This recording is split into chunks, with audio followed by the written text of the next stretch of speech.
орон нутагт ажиллаж байгаа мэрэгчлэнгүүдийн хувьд бол тухайн салбартаа ажиллаад туршлагачаад ирэхээр одоо илүү цалин сайтай, хангамж сайтай бизнесийн байгууллага руу шилжиж ажиллах эсвэл одоо өөрөө хуурай бизнес эрхлэх гэсэн сонголтыг бол хийж байгаа харагдаж байна.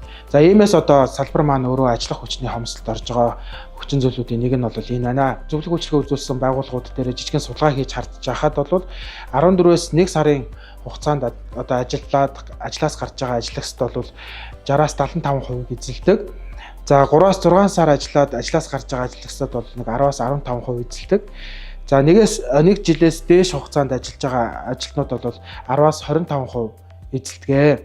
За удаан доктортой ажиллаж байгаа гол хүчин зүйл нь бол тухайн бизнесийн одоо хамаатан саднууд байх эсвэл байгууллагынхаа одоо соёл дассан хамт олонныхаа уур амьсгалд дассан ийм хүмүүс доктортой ажилтдаг дүр зураг харагддаг байна.